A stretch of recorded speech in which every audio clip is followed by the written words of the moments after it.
శ్రీ సీతారామాభ్యాం నమః. శ్రీ గురుభ్యో నమః.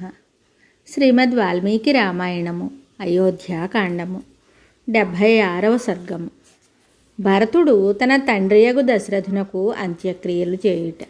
కైకేయి సుతుడగు భరతుడు శోకంతో కుమిలిపోతూ ఉండగా మాటలలో నేర్పరి మృదు మధుర వచనుడు అయిన వశిష్ఠ మహర్షి అతనితోటి ఇలా చెప్తున్నాడు.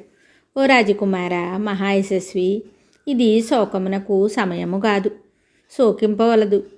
నీకు మేలు కలుగుగాక. ఇంకా మహారాజునకు ఉత్తమగతులు కలుగుటకై అంత్యక్రియలు జరపవలసిన సమయం ఇది. కర్తవ్యమునకు సిద్ధపడుము. అంతటా ధర్మజ్ఞుడైన భరతుడు వశిష్ఠుని మాటలను విని మనస్సును కుదుటపరుచుకున్నాడు. తరువాత అతడు తండ్రియగు దశరథునకు విద్యుక్తముగా ప్రేత సంస్కారములను ప్రారంభించాడు. దశరథుని కళేబరమును తైలద్రోణి నుండి తీసి భూమిపై ఉంచారు. చాలా కాలము నూనె తొట్టిలో ఉండుట వలన శవము యొక్క ముఖము పాలిపోయి ఉంది. అవయవములు శిథిలము కాకుండుట వలన చూసేవారికి రాజు నిద్రిస్తున్నట్లు కనబడుతూ ఉన్నాడు. తరువాత శవమునకు స్నానాది సంస్కారములు ముగించి రత్నములను తాపిన పాడిపై దానిని పడుండబెట్టారు. తరువాత భరతకుమారుడు మిగుల దుఃఖితుడై తండ్రిని గురించి ఇలా విలపించసాగాడు. ఓ తండ్రి, నేను మా తాతగారి ఇంటి నుండి తిరిగి రాకముందే ధర్మజ్ఞుడైన శ్రీరాముని, మహాబలశాలి అయిన లక్ష్మణుని వనములకు పంపి నీవు ఇట్లు స్వర్గ ప్రయాణమునకు ఎందుకు నిర్ణయించుకున్నావు?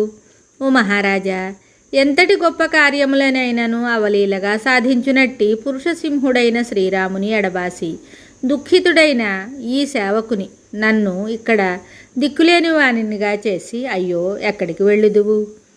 ఓ మహారాజా, నాయన, నీవేమో స్వర్గస్థుడవైతివి, శ్రీరాముడేమో వనములకు చేరెను. నీవు నిన్నటి వరకు పాలించిన ఈ అయోధ్యాపుర ప్రజల యొక్క యోగక్షేమములను ఇంకా చూచువారెవరు? ఓ మహారాజా, నీవు లేకపోవుటచే ఈ రాజ్యము దిక్కులేనిదై కళావిహీనమై ఉన్నది. నేడు ఈ పురము నాకు చంద్రుడు లేని రాత్రి వలె తోచుచున్నది. దిక్కుతోచని వాడై ఇట్లు విలపించుచున్న ఆ భరతునితో వశిష్ఠ మహాముని మరలా ఇలా చెప్తున్నాడు. ఓ మహాబాహు, మహారాజు గారికై ఆచరించవలసిన ప్రేతకార్యములను నిర్విచారముగా ప్రశాంతంగా నిర్వహింపుము. అంతటా భరతుడు అట్లే అని పలికి వశిష్ఠుని వచనములను తలదాల్చి ఋత్విజులను, పురోహితులను, ఆచార్యులను అందరినీ అన్ని విధములుగా ప్రేరేపించెను. ఋత్విజులు, యాజకులు మహారాజు గారి అగ్నిశాల నుండి గార్హపత్య అగ్నులను బయటికి తీసుకుని వచ్చి యథావిధిగా హోమములను నెరపారు. తరువాత పరిచారకులు మహారాజు శవమును పల్లకీలో శ్మశాన భూమికి తీసుకుని వెళ్ళారు. ఆ సమయమున వారి కంఠములు గద్గదములయ్యాయి, కనుల నుండి అశ్రువులు ధారలు గట్టాయి, మనస్సులు వికలములయ్యాయి. అప్పుడు పురజనులు ఆ మార్గమునందు వివిధములగు వస్త్రములను పరుచుచు వెండి బంగారు పువ్వులను వెదజల్లుచు ఆ శవయాత్రలో ముందు భాగమున నడిచారు. ఆ శవమును శ్మశానమునకు చేర్చిన తరువాత చితి సిద్ధపరచబడెను. ఆ చితి యందు జనులు చందనపు చెక్కలను, అగరు ముక్కలను, గుగ్గులపు పుల్లలను, సరళ, పద్మక, దేవదారు చెక్కలను ఉంచారు. కొందరు ఇంకనూ పలు విధములగు సుగంధ ద్రవ్యములను చల్లారు. తరువాత ఋత్విజులు రాజు శవమును పల్లకీ నుండి బయటకు తీసి దానిని చితిపై ఉంచారు.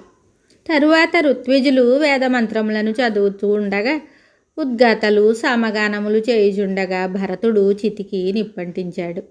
తరువాత కౌసల్యాది రాజపత్నులు వృద్ధులైన పరిచారకులతో కూడి తమ తమ అర్హతలను అనుసరించి పల్లకీలలోనూ రథాదులపైనను అప్పుడు శ్మశానమునకు చేరారు.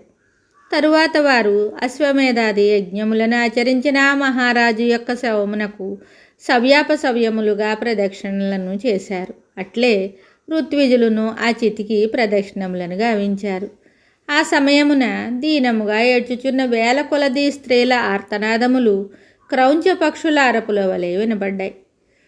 శోక వివశలై వెక్కి వెక్కి ఏడ్చుచున్న ఆ రాజపత్నులు ఎంతయూ విలపిస్తూ తమ తమ వాహనములపై సరయూ నదీ తీరమునకు చేరి క్రిందికి దిగారు. అంతటా ఆ రాజపత్నులను, మంత్రులను, పురోహితులను భరతునితో కూడి నదీ జలముల తర్పణములను విడిచారు. తరువాత అందరూ కన్నీరు కారుస్తూ నగరమున ప్రవేశించారు. తరువాత 10 దినముల వరకును నిత్యము నేలపై శయనిస్తూ దుఃఖమును దిగమృంగుచు అంత్యక్రియలను జరిపారు. వాల్మీకి మహర్షి విరచితమై ఆది కావ్యమైన శ్రీమద్ రామాయణమునందలి అయోధ్యాకాండమునందు 76వ సర్గము సంపూర్ణం. శుభం.